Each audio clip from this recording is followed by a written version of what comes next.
And she laughed. I knew she laughed. She's laughing about assaulting Lexie Hall. Now, this was the incident with her and Caitlin Clark a few weeks ago. Now, this happened on June the 24th. Now, this was Lexie Hall last night. You tell me if anything is wrong with Alyssa Thomas. Tell me. Many fans believe the latest controversy has pushed the conversation about physical play in the WNBA to a new level. During a high-intensity matchup, Lexie Hull absorbed a hard collision that left her on the floor in visible pain, with medical staff quickly rushing onto the court to assess the injury. The moment immediately sparked concern among fans and reignited debate over player safety and officiating. The incident has fueled widespread criticism across social media, with some supporters questioning whether the league should take a stronger approach to protecting its players. Others argue that physical basketball is part of the game, and that officials made the appropriate call based on the play. Regardless of where fans stand, the collision quickly became one of the most talked-about moments of the night. The conversation intensified even further after Sophie Cunningham publicly expressed her frustration, calling for greater accountability and consistency when it comes to physical play. Her comments reignited league-wide discussions about officiating, player protection, and the competitive nature of the WNBA. As the debate continues to grow, every response from players, coaches, and league officials is being closely watched by fans across the basketball world. In the end, it was the Fever who got the last laugh. The game, the team run 92-89, but this is hard to forget. Evanescence. Oh no, man, we ain't looking at no ads, bruh. We ain't looking at no ads, bruh. Now, the latest drama comes just days after a group of Republican lawmakers waded into the WNBA controversy surrounding Thomas and Clark. 11 Republican members of Congress entered the fray to demand the WNBA Commissioner Kathy Engelbert take accountability for the multiple attacks on Caitlin Clark. The congressmen and women who led by U.S. Representative August Plumfunger of Texas sent the letter to the commissioner, which we all know that made headlines, man. And yeah, man, for her to be doing this again is crazy to me. And what's even more crazy is that the force of the collision left Lexie Hull on the hardwood in obvious pain, as she immediately grabbed her nose while medical staff rushed onto the court to evaluate the injury. The incident quickly sparked strong reactions from fans, many of whom questioned whether the officials should have taken a different approach during the play. As the debate spread across social media, criticism of the officiating intensified. Some supporters argued that the play reflected a broader concern about player safety and the league's handling of physical contact, while others believed the officials made the correct decision based on the rules. Whatever the perspective, the incident became one of the biggest talking points of the night. According to post-game reports, the situation drew even more attention after players and fans reacted to the injury update. Sophie Cunningham later voiced her frustration, criticizing what she viewed as inconsistent physical play and calling for greater accountability. Her comments fueled an even larger discussion about player protection, officiating standards, and the competitive balance within the WNBA, ensuring the controversy remained at the center of the basketball conversation. Cunningham had a message for the Mercury fans after the game. Caitlin Clark can't help but smile. Sophie Cunningham pointing at the crowd. Now, during the game, Sophie Cunningham taking free throws, I believe. She was getting booed. They were pointing at her throughout the game. So Sophie Cunningham, after coming up clutch late in the game, she decided to do some pointing of her own. She decided to do some trolling of her own. Yeah, so, yeah, Superman Soph. Supergirl Soph coming through. Here we go. We got Sophie Cunningham at the end of the game, pointing at the crowd. Maisha Heinzallen loving it. But you know what I didn't notice? And somebody pointed out to me? The Indiana Fever coach is always trying to police how their players celebrate. Look at this. Look, Sophie pointed, and then here comes the coach. Get your hand down. Get your hand down. Get your hand down. these coaches are the most miserable group of has-beens I must have ever come across in my entire life. Just a miserable group of has-beens. Sophie Cunningham's public comments and on-court reactions quickly became one of the league's biggest talking points, sparking widespread debate across social media and the basketball world. Her response intensified discussions about player safety, officiating, and how the league handles physical play, drawing attention from fans, analysts, and media outlets alike. As the conversation grew louder, the spotlight shifted to the Indiana Fever, where reports of growing frustration fueled speculation about the team's internal dynamics.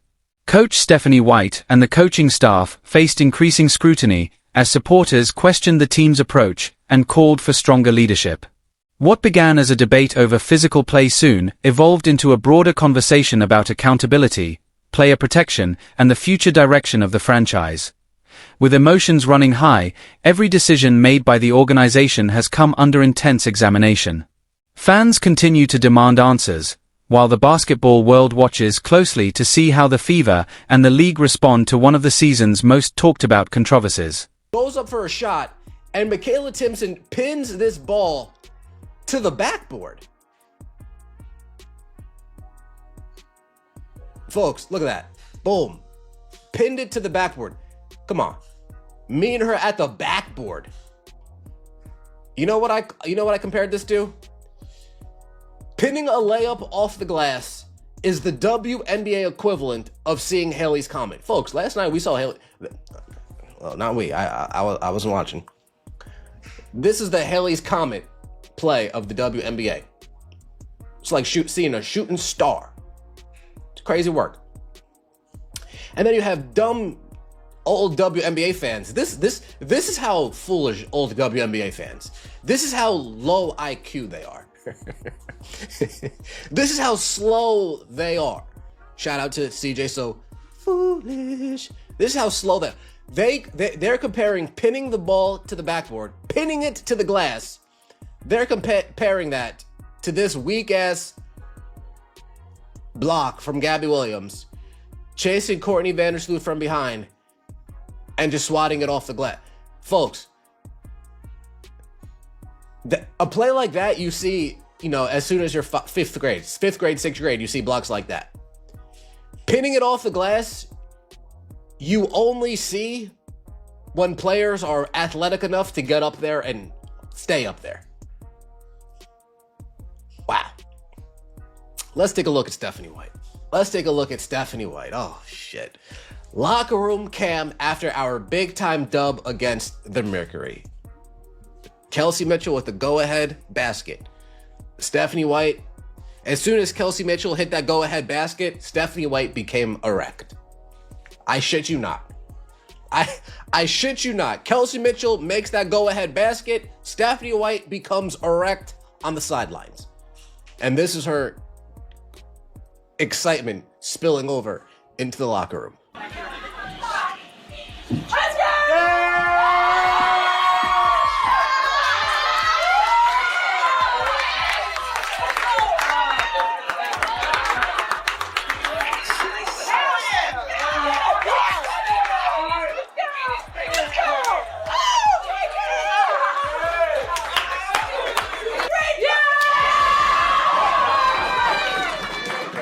The landscape of professional women's basketball has entered one of its most closely watched moments, with long-standing narratives and leadership decisions facing intense scrutiny.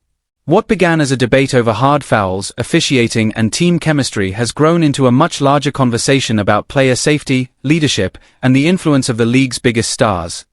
Sophie Cunningham, Caitlin Clark, and the Indiana Fever have become central figures in that discussion, with fans closely following every development. Supporters believe this moment could have a lasting impact on the league, as players, coaches, and executives continue to face growing pressure from the basketball community. The fans have made their voices heard, and the spotlight has never been brighter. Every decision from this point forward will be analyzed across the sports world, as the league enters one of its most talked-about chapters in recent memory. Being out with a injury to playing fucking 38 minutes.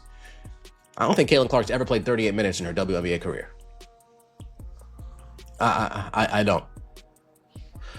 CC, it's been a fun 5 to 6 years watch you play basketball. Never thought I would rather watch a women's basketball game than many other sports. That was because of you and how you made the games exciting. It's over now. Too many people, lesbian, jealous people, want to destroy you. I don't see things changing in the W unless something crazy is uncovered or Congress does actually investigate. If you are unwilling, and I know and appreciate your morals and integrity, to stand up and actually fight back to these people, it's going to only get worse for you and your career. We are here for you and will always have your back. Damn. Sophie Cunningham trolling the Phoenix Mercury. Michaela Timpson with the greatest defensive play in WNBA history, and she's only in her second year. That shows how much of an athletic freak Michaela Timpson is and how subpar the WNBA has been. And then we have Stephanie White becoming erect watching Kelsey Mitchell go-ahead shot, comparing it to Caitlin Clark's. Will the front office finally take decisive action and stand behind its players before the franchise risks fading into irrelevance? Or will the team's superstar core spark a historic shift that reshapes the future direction of the league? One thing is certain: the entire sports world is watching every move with intense attention. Every decision from this moment forward could have a lasting impact. Make sure you smash that subscribe button and turn on notifications, because this story is reaching a boiling point, and what happens next could change everything.